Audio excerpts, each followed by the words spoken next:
অনলাইনে পাসপোর্টের আবেদন করে আপনি ফিঙ্গারপ্রিন্ট এনরোলমেন্ট করে এসেছেন। এখন আপনি জানতে চাচ্ছেন আপনার পাসপোর্টের বর্তমান অবস্থা কি? পাসপোর্টটি কি প্রিন্টিং হয়েছে কিনা? কবে আপনি আপনার পাসপোর্ট পাবেন?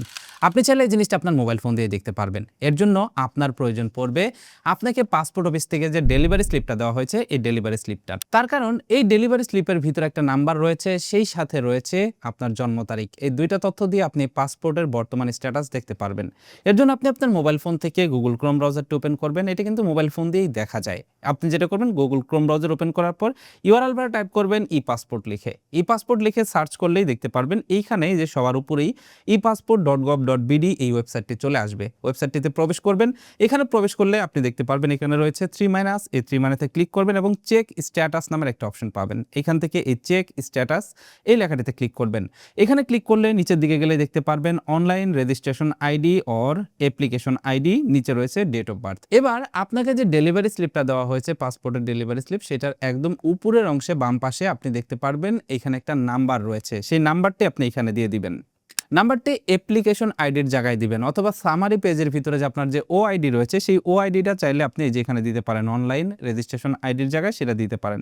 এরপর নিচের দিকে গেলে আপনি দেখতে পারবেন এখানে রয়েছে সিলেক্ট ডেট অফ বার্থ, এই জায়গাটিতে আপনার ডেট অফ বার্থটা সিলেক্ট করে দিবেন। এরপর নিচে দেখতে পারবেন এখানে একটা ক্যাপচা কোড রয়েছে, আপনি এখান থেকে এই ক্যাপচাটা পূরণ করবেন। এটা পূরণ করার পর আপনি চেক লেখাতে ক্লিক করবেন। চেক লেখাতে ক্লিক করলে দেখতে পারবেন এখানে আপনার পাসপোর্টের স্ট্যাটাসটা চলে আসবে। যেমন দেখুন এইখানে দেখাচ্ছে ই পাসপোর্ট অ্যাপ্লিকেশন অ্যাপ্রুভড এবং এখানে লেখা আছে approved by local passport office and is now in production. তার মানে কেবলমাত্র এই আবেদনটা পাসপোর্ট অফিসে অ্যাপ্রুভ করেছে এবং এটা প্রোডাকশনে চলে গেছে। খুব শীঘ্রই এটা প্রিন্টিংয়ে যাবে, তারপর এইখানে দেখাবে যে আপনার পাসপোর্ট রেডি আছে। যখন এখানে দেখাবে রেডি টু ডেলিভার অথবা আপনার লোকাল পাসপোর্ট অফিসে যখন যোগাযোগ করতে বলবে, তখন আপনি লোকাল পাসপোর্ট অফিসে গেলেই আপনার পাসপোর্টটা কিন্তু ডেলিভারি নিতে পারবেন। তবে যাওয়ার সময় অবশ্যই আপনার যদি পুরাতন কোনো পাসপোর্ট থাকে সেই পাসপোর্টটা সাথে নিয়ে যাবেন। সেই সাথে আপনার যে ডেলিভারি স্লিপ রয়েছে সেই ডেলিভারি স্লিপটা কিন্তু অবশ্যই আপনাকে সাথে নিয়ে যেতে হবে। এছাড়াও যদি কোনো ধরনের প্রবলেম হয়, এখানে স্ট্যাটাসের ভিতরে শো করবে যে আপনার পাসপোর্টে এই প্রবলেম হয়েছে বা হচ্ছে না, ব্যাক এন্ড ভেরিফিকেশনে চলে গেছে। যদি এরকম লেখা আসে তাহলে কিন্তু আপনাকে পাসপোর্ট অফিসে যোগাযোগ করতে হবে।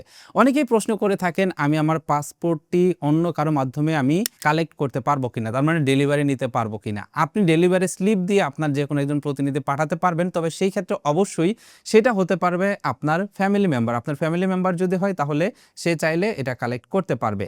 যদি আপনি অন্য কাউকে দিয়ে করাতে চান সেই ক্ষেত্রে কিন্তু আপনাকে একটা অ্যাপ্লিকেশন লিখে দিতে হবে এবং সেই সাথে তাকে তার জাতীয় পরিচয়পত্র সাথে নিয়ে যেতে হবে। এভাবে আপনি চাইলে আপনার মোবাইল ফোন দিয়ে দেখে নিতে পারবেন আপনার পাসপোর্টের বর্তমান স্ট্যাটাস কি। তার মানে আপনি পাসপোর্ট করতে দিয়ে আসছেন, কবে আপনি পাসপোর্ট পাবেন সেটা কিন্তু মোবাইল ফোন দিয়ে এভাবে দেখে নিতে পারবেন। ভিডিওটা কিন্তু খুবই গুরুত্বপূর্ণ একটা ভিডিও। ভিডিওটা কেমন লাগলো কমেন্ট করে জানাবেন, ভালো লাগলে বন্ধুদের মাঝে শেয়ার করবেন। That's it for now, take care, bye by.